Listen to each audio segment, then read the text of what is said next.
ನಿಮ್ಮವನು ನಿಮ್ಮ ಮನೆ ಮಗನು.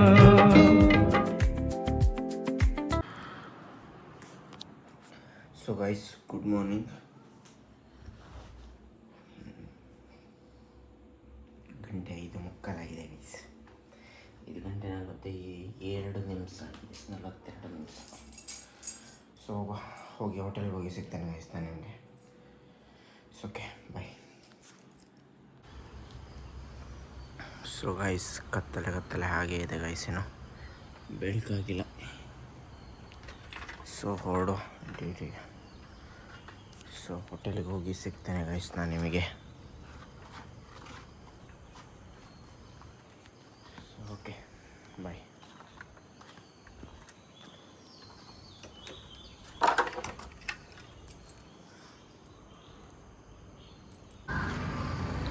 ಸೊ ಗೈಸ್, ಈಗ ಹೋಟೆಲ್ ಹತ್ರ ಬಂದೆ.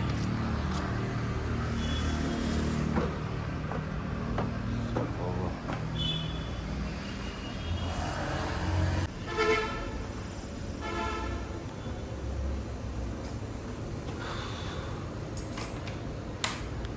ಸೊ ಗೈಸ್, ಈಗ ಕಿಚನ್ಗೆ ಬಂದೆ.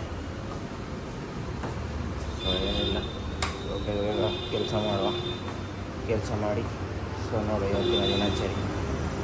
ಸೊ ಮಾಮೂಲಿ ಟೈಮಾಗಿ. ಸೊ ಗೈಸ್, ಮಧ್ಯಾಹ್ನ ಬಂದೆ, 1:45 ಆಗಿತ್ತು ಗೈಸ್. ಸೊ ಹೋಟೆಲಿನ ಚಪಾತಿ ತಂದಿದ್ದೆ, ಆಮ್ಲೆಟ್ ರೂಮಲ್ಲೇ ಮಾಡ್ಕೊಂಡೆ, ಪಲ್ಯ ಮತ್ತು ಚಪಾತಿ ತಿಂದೆ ಗೈಸ್. ಸೊ ಓಕೆ, ಆದರೆ ಶ್ರೀರಾಮ್ ಫೈನಾನ್ಸಿಗೆ ಹೋಗಿ ಬರ್ಬೇಕು ಗೈಸ್. ಅವರಂತೂ ಫೋನ್ ಮಾಡಲಿಲ್ಲ. ಸೊ ನಾನೇ ಹೋಗಿ ಬರ್ತೇನೆ ಶ್ರೀರಾಮ್ ಫೈನಾನ್ಸಿಗೆ. ಹೋಗಿ ಏನಾಯಿತು ಏನಂತ ಕೇಳಿ ಸೊ ನೋಡುವ. ಗಣೇಶನ ಬರ್ತೀನಿ ಇದ್ದಾನೆ, ಗಣೇಶನ ಬಂದರೆ ಹೋಗಿ ಬರುವ ಗೈಸ್.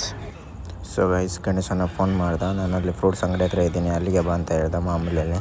ಸೊ ಅಲ್ಲಿಂದ ರೂಮಿಂದ ಸೀದಾ ಹಾಗೆ ಹೊರಟೆ ನಾನು. ಸೀದಾ ಹೊರಟಲ್ಲಿ ಹೋಗ್ಬೇಕಾದ್ರೆ ಗಣೇಶನ ಅಲ್ಲೇ ಇದ್ದ. ಸೊ ಮಾತಾಡಿದೆ ಅವನ ಹತ್ರ. ಶ್ರೀರಾಮ್ ಫೈನಾನ್ಸಿಗೆ ಡೈರೆಕ್ಟ್ ಸೀದಾ ಹಾಗೆ ಹೋದ್ವಿ. ಅಲ್ಲಿ ಹೋಗಿ ಅವ್ರ ಹತ್ರ ಕೇಳಿದ್ವಿ ನಾವು, ಇಲ್ಲ ನಮಗೆ ಇವತ್ತೊಂದಿನ ಟೈಮ್ ಕೊಡಿ ಅಂತ ಹೇಳಿದ್ರು. ಸೊ ಅದಕ್ಕೋಸ್ಕರ ಇವತ್ತೊಂದಿನ ಟೈಮ್ ಕೊಟ್ಟು ನಾಳೆ ಬರುವ ಅಂತ ಹೇಳಿ ಸೊ ಅಲ್ಲಿಂದ ನಾನು ಗಣೇಶನ ಮತ್ತು ಹೊರಟ್ವಿ ಗೈಸ್. ಎಂತ ರೆಸ್ಪಾನ್ಸ್ ಮಾಡಲಿಲ್ಲ ಅವರು. ಕಾಲ್ ಮಾಡಿದೆ, ನಾನು ಹೇಳಿದೆ ಸೊ ಇವತ್ತೊಂದಿನ ಟೈಮ್ ಕೊಡಿ ಅಂತ ಹೇಳಿದ್ದಾರೆ. ನೋಡೋ ಗೈಸ್ ಏನಾಗುತ್ತೆ ನಾಳೆ.